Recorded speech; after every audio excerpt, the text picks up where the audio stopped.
Hello everybody, Insane Frame here and welcome back to yet another Fallout video. In the last video we used a 44 Magnum in Fallout 4. That was amazing, Mr. Burns was quite the marksman, so today we asked the question, can you beat Fallout New Vegas with 1 endurance and no healing?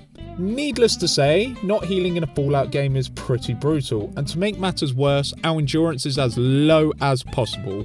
What this means is we are going to take a lot of damage and have no way of getting our health back.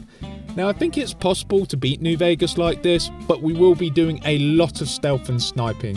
So with all that out of the way, let's go over the rules. Our endurance must remain at 1. This means no implants from the medical clinic or items to temporarily boost our endurance. Healing items or perks such as Cannibal are not allowed either. This includes food, no glitches or exploits, no modding the game's files, and we're playing on normal difficulty. Right then, let's get into the game. As always in New Vegas, we start off in good old Doc Mitchell's house. A wonderful doctor, and he asks our name. We go ahead and put myself on the chopping block. We are called Insane Frame, but we call ourselves Framey for short. We customise ourselves, having the all-important Mad Mohawk as well. Then it's time to select our stats. This is actually really good, since our endurance and charisma will both be at 1, because why would you bother with charisma? And it gives us a lot of points to throw around. And the first thing we do is get 10 perception and 10 intelligence, so we can level up our skills quickly and see hostile enemies coming our way. We also go for decent agility and luck for damage while sneaking about. And lastly, strength. We will need some strength in case we get into melee, but this is all very good stats considering. We then immediately discard all the healing items into one of the crates. We do have the DLC guns and items to start with, so that's pretty cool. And we have no weapons restrictions in this run. We then repair a 9mm machine gun and then partake in Doc Mitchell's questions. Then we get to select our skills. These numbers on screen at the moment are our skills, and they represent how good or bad our character is in their chosen skills. Don't worry too much about all the numbers on the screen. All you've got to know is the lower numbers are really bad and the higher numbers are really good, to a maximum of 100. You can also select up to 3 skills, improving their score by 15, so we go ahead and select Sneak, Guns and Speech. Our build will focus on avoiding combat whilst one-shotting people, so lots of sniping. Then it's time to pick traits. These are interesting as they let you specialise your character further, but it's usually at the cost of something. Think of them as unique trade-offs, but they can really benefit certain builds, and we go for Trigger Discipline, allowing us to fire 20% slower but 20% more accurate. A perfect trait for us. We go for Good Natured as well, so our Barter, Medicine, Repair, Science and Speech all go up by +5, but our combat skills go down by -5. The stats are useful and the cost is pretty much nothing to us, so it's very worthwhile. Doc Mitchell then thanks us and sees us out. Now we've exited Doc Mitchell's house, we can't heal anymore and our health bar is what we get. And since I'm immortal, unlike some Fallout superhumans like Mr. Burns or Nick Nitro, we'll need to play very carefully. We help Sunny Smiles as we're not limited to any weapons, so we clear out some geckos for some easy XP. However, we do refuse to make healing items with her, as that is against the rules. Sorry, Sunny. But we are going to need a decent weapon for the early game that's cheap, easy to use, and will still have some utility later on. And the perfect weapon comes to mind, as minimal noise and maximum distance is key to our survival. Prim has a NCR trooper greet us, hello, and we get some train tracks and follow them past Nipton. We then find some Night Stalkers, climb on top of a rock, and use our grenade launcher that we've started with from the Gunrunner's arsenal to full effect, and we press on. Our location is then found, which is Brock Flower Cave, and we go in with tribal spears in hand to one-shot most of the rats. They're actually pretty tough since we're level 1 and we need a headshot to keep them down. It does take a few tries, but we eventually get success by being persistent. And then we have our beautiful saviour, the Rat Slayer, a brilliant starting sniper rifle that has a ×5 critical multiplier and is silent with pretty much no requirements to use it and uses 5.56 ammo. A very common type of ammo, and this is basically the early game jackpot for us. Once managed to get out the cave, we test it on an NCR patrol, then loot them for everything they got. We even get a lone legionary and he is dealt with as well. Got to say, this is a really nice weapon for this challenge. We then test the weapon's distance on some Viper gang members and it works absolutely perfect. We win without being scratched or spotted, then sell most of our stuff in Novak and return to Good Springs. We then go to the bar in Good Springs, and the bar owner Trudy is arguing with an individual called Joe Cobb. We then ask Trudy about the situation. She says she has a broken radio, so we repair the radio and we get paid by her. She then tells us that there's a guy called Ringo at the gas station on top of the hill. Following the info, we then go to Ringo and decide to help him out. And then a level up comes our way and we put points into guns, making guns a total of 48, and some points into sneak, making that a total of 50.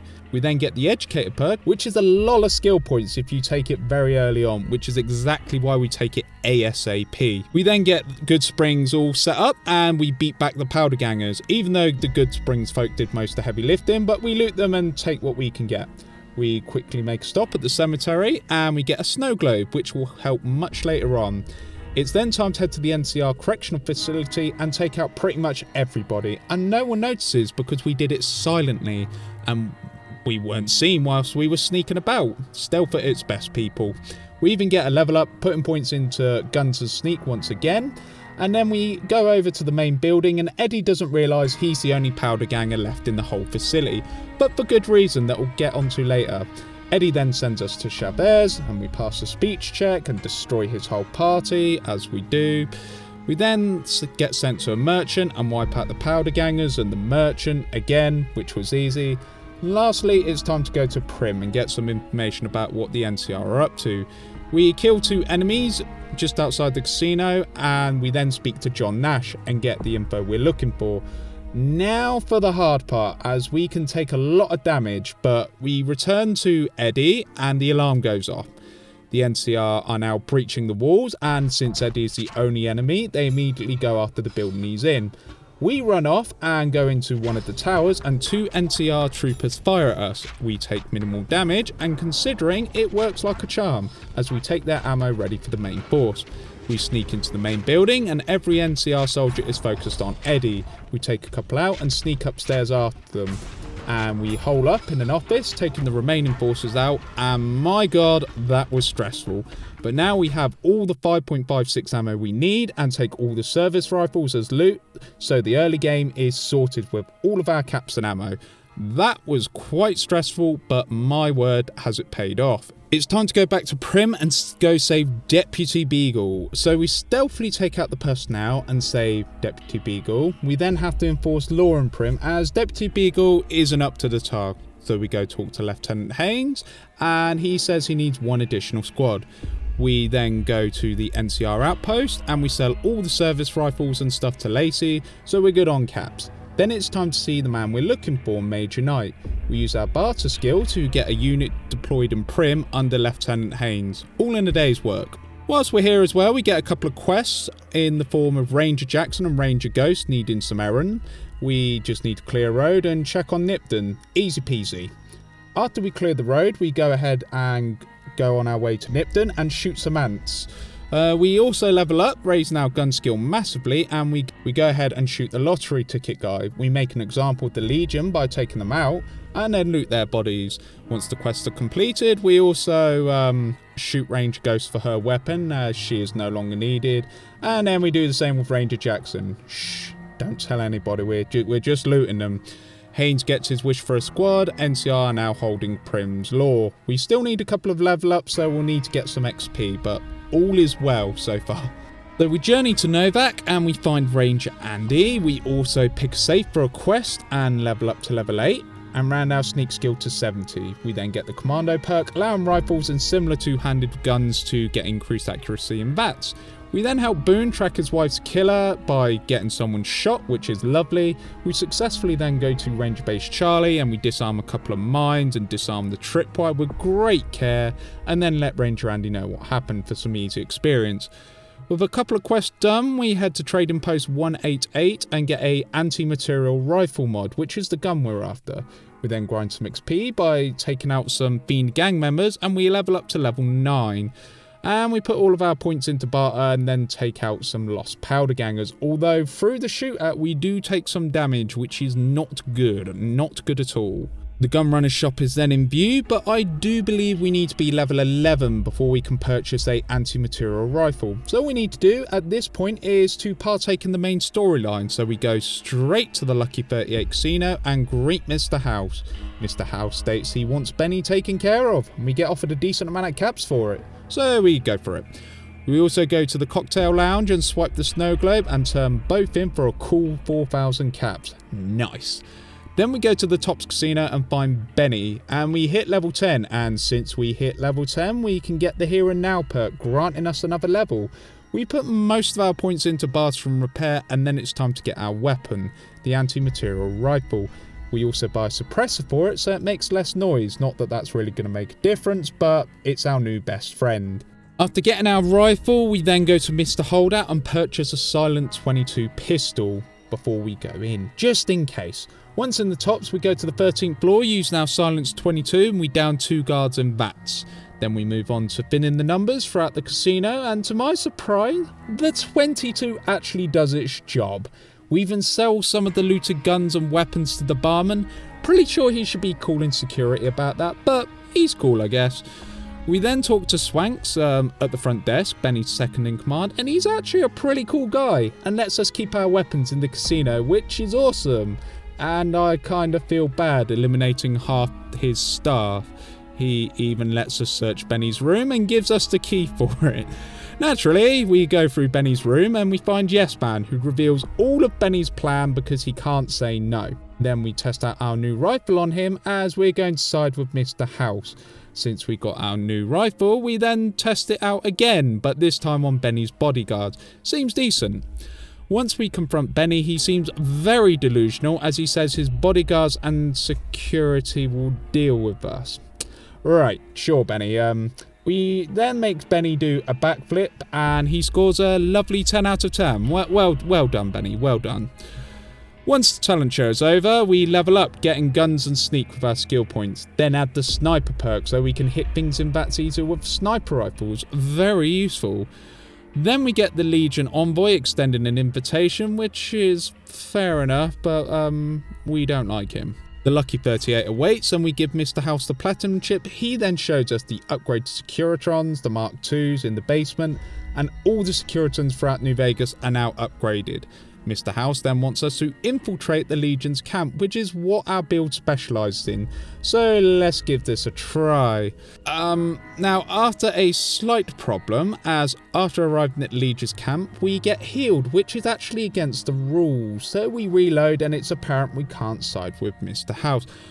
So since Mr. House's story route is off limits, we go for Yes Man's route instead. We then get our last mod for the anti-material sniper rifle, increasing our fire rate with it. Once at the Lucky 38, we use our rifle and take out the Securitons. After a couple of attempts, we then use explosive rounds for the Securitons in this control room. And we make our way to Mr. House. Once we meet him, we say goodbye using an explosive round. Once Mr. House is dealt with, Yes Man uploads himself to Mr. House's network. Then we have to get to work on the tribes. We go to the Emerters and we find Kachina and swipe his journal, and then we agree to work with Kachina to save some lives. We speak to this guy, he's shady, so we've talked to Big Sal, pass a speak check, and back to this guy, then implant thermite in the weapon room.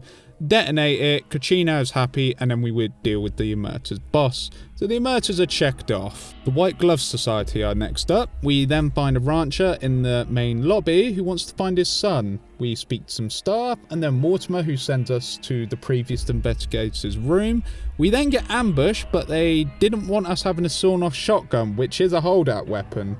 We meet the insider, who explains what's going on, and realise that the White Glove Society are former cannibals, and some of the members wish to return to their old ways. So we get to Mortimer, pickpocket all the keys we need, level up, and we put our points into speech and guns.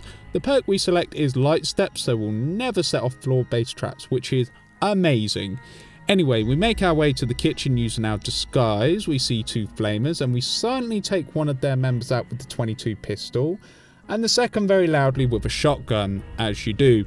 We then steal the flamer and meet with the chef, then pass a speech check, and we could lock him away in the storage cupboard, but we burn him, literally speaking.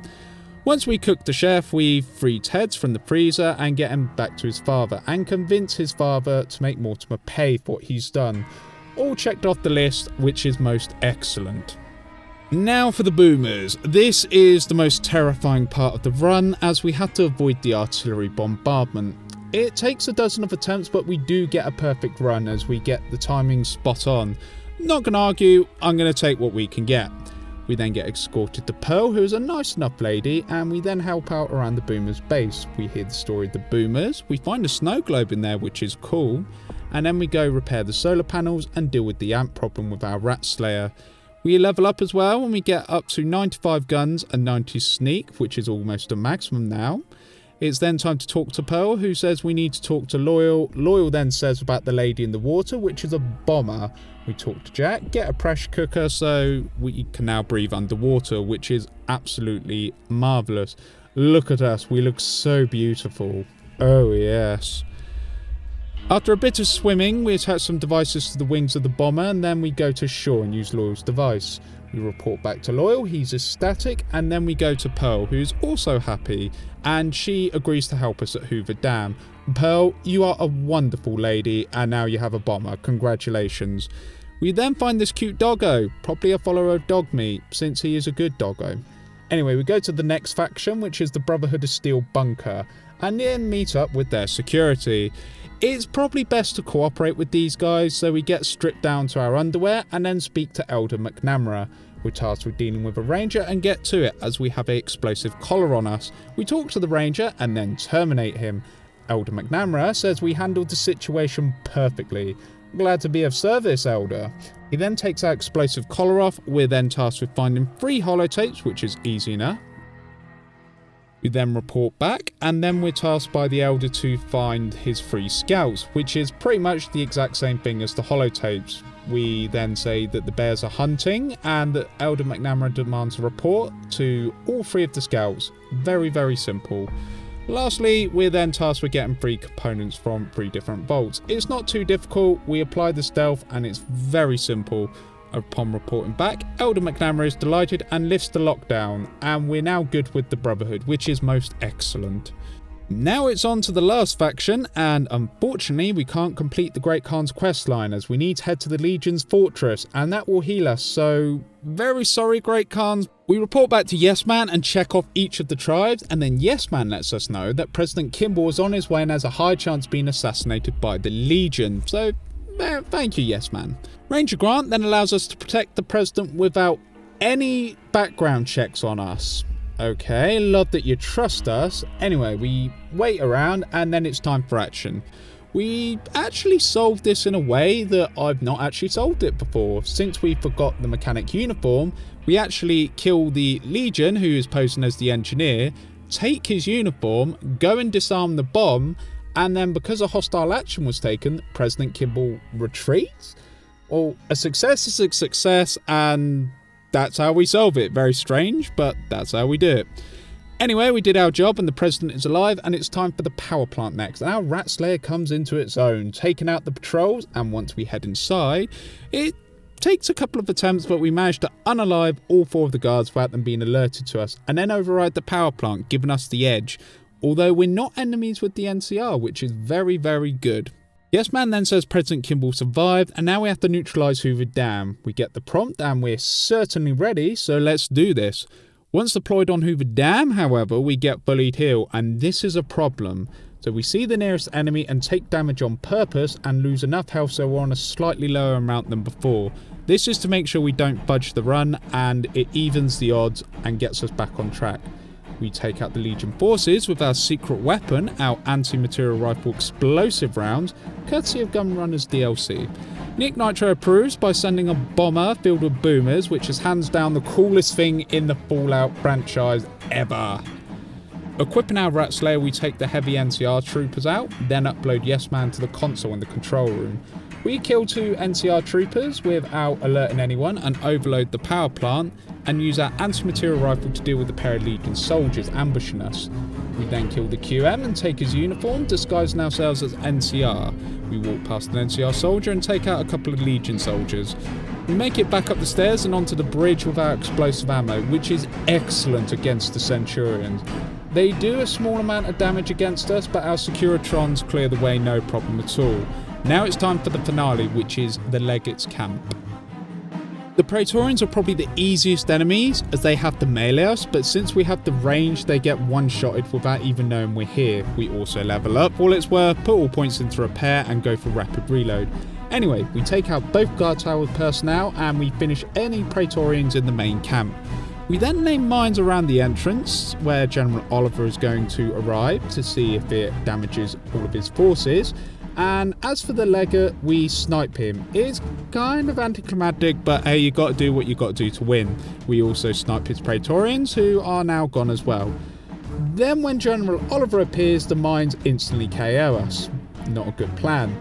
Round 2, we then use a frag grenade to clear the mines and try to face General Oliver.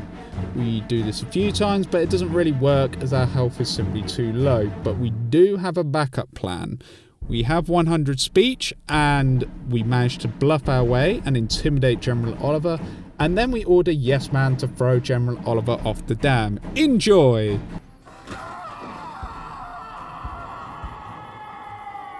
Yes Man then approaches us and says he's going to update himself to run New Vegas, ending the run, answering the question, yes, you can beat Fallout New Vegas with 1 endurance and no healing. That was a really fun challenge. Having high perception and a good long range weapon saved us so many times. I know I was going to rely on stealth, but I didn't realise I'd rely so heavily on stealth that it was untrue. There was some trial and error at some parts, but it was a lot of fun, and it was definitely a difficult and brutal run. But I guess I survived the world of Fallout. Maybe I'm not as strong as Mr. Burns or Nick Nitro, but I am just a mortal after all, unlike them too. Anyway, like the video if you liked the video, subscribe if you're new, and comment down below. It's wonderful seeing what you all put in the comments section, and join us next time as we try and beat Fallout 4 with a lead pipe, as recommended by one of you absolutely awesome viewers. Anyway, thank you very much for watching. Take care and have a fantastic day, you wonderful people. And thank you very much for watching. You are all absolutely amazing and wonderful. Take care, and I'll see you in the next one. Bye bye for now.